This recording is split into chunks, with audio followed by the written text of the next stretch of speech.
Hey everyone, it's Jan and I am here to actually do the tutorial that I have promised you. Those of you that go to my blog, which is janstory.blogspot.com, have seen these cards that I ended up making. Well, these two are cards, and this was a journaling spot that I'm using in a mini that I'm working on. But at the beginning of the week, I went into my studio to start working on some Valentine's Day cards and ended up just having the most fun, and decided that I was just going to play around with a couple of resist techniques, and then fell in love with this one and wanted to share it with you because I love the results. The key ingredient is using a wax resist, either with really cheap crayons or just a block of wax. This is paraffin wax that I got, I think, at Hobby Lobby.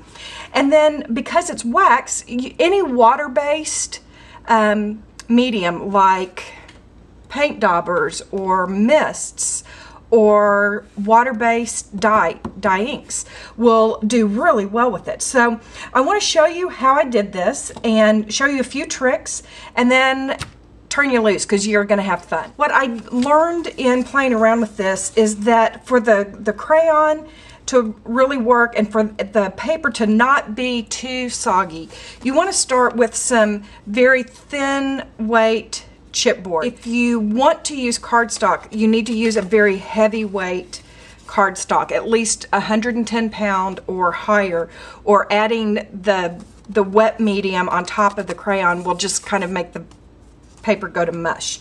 So let's work on one of these and I'll show you how fun it is. Once you've cut your paper to 4 1/4 by 5 1/2, I think is about the optimal size. Get your die cutting machine and whatever the sandwich is that you use for your system. This is thicker material, so you want to be a little careful with it. You may have to just kind of coax it through slowly. If it really gives you a lot of resistance, don't keep going. You probably need to find something a little thinner medium. This is about the maximum that I would want to put through here. This kind of looks not so pretty right now, but let's do a little playing with it. And I am kind of in love with blues and browns right now. So I'm going to get some of those crayons out here, and I just start with, you want to take the papers off of them. You'll notice that I've done that for quite a few of them, but if you take your crayon and just use your craft knife and cut a slit in the paper, it'll be ready from this point on. Ooh, that one's so pretty. Can you tell that I have a little ADD? I see a pretty color and ooh, I want to use it. So just turn it on its side, and because it's long and flat, you can see that it just is hitting the high spots. So go ahead and mix your colors.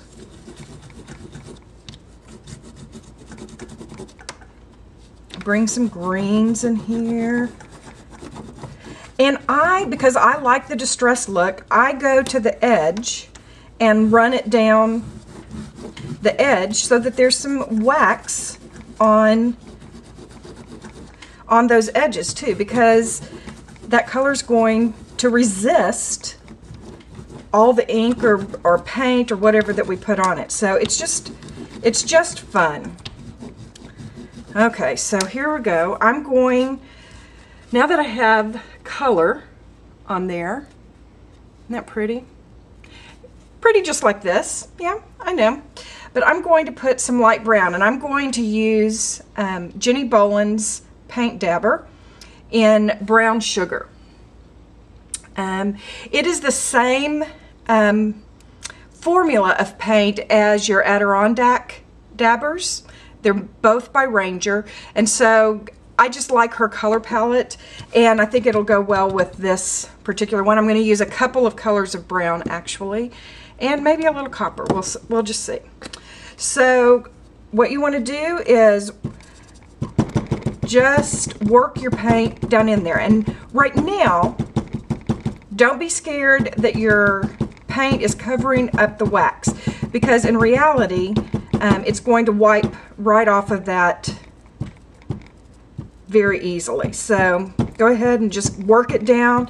I like using the paint dabber because it will get down, the sponge on it will work its way down into the recesses in between the embossing, and it just gives you a nice, and you can go ahead and put a little color over the other color, work it together.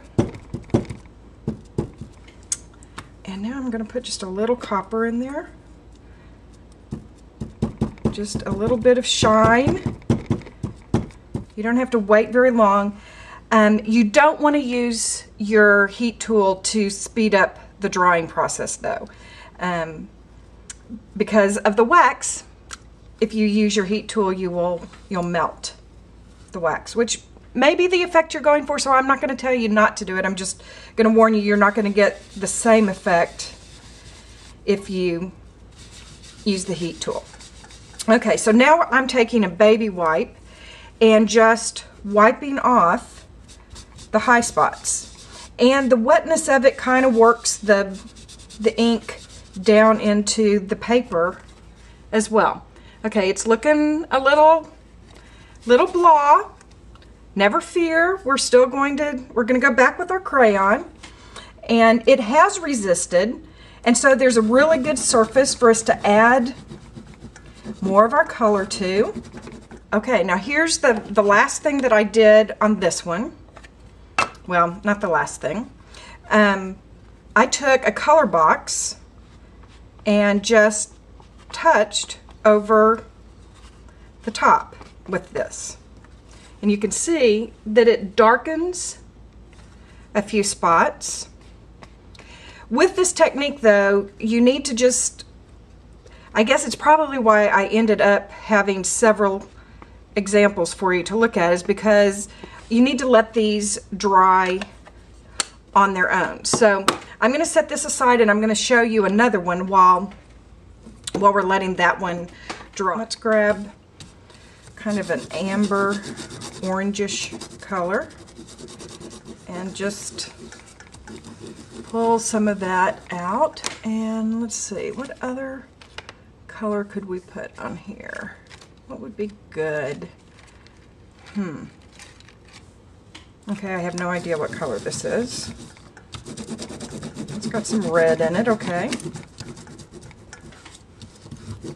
Do you ever just go into your studio and just sit down and say, you know, it doesn't have to be perfect. I'm just going to go have some fun. I love that.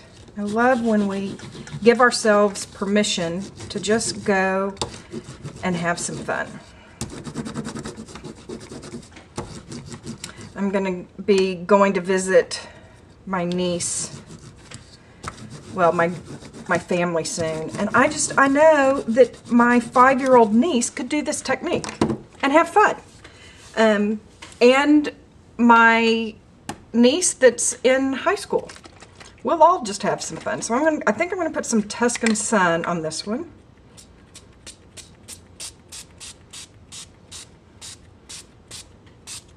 You can use your own homemade glimmer mists if you like. This just gives a fun resist with a little shimmer in the background.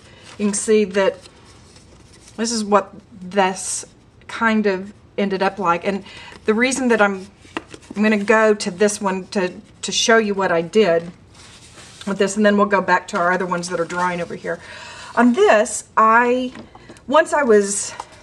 once it had dried, had really dried, I went and I took some walnut distress ink and my finger dauber, and I just hit the high spots that I wanted to add a little more distressing to.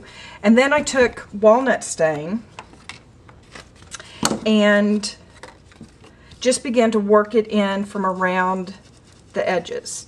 And if you do this while it's still a little damp, you're going to get a watercolor effect with these distressings, which is just another cool thing you can do with them.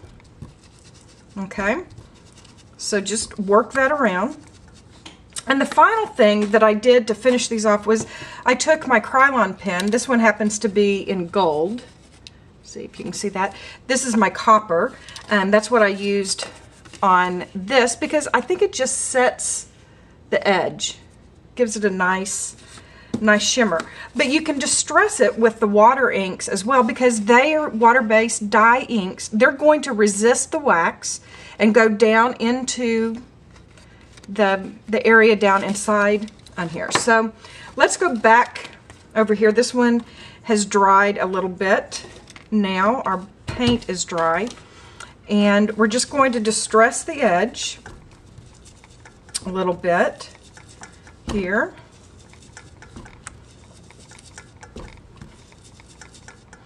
And the other cool thing of doing this is that when you use the paint dauber, it also is wanting to resist the distress water ink. So you're getting kind of a double resist thing here. Okay, I think I actually want to add some pearl in on this.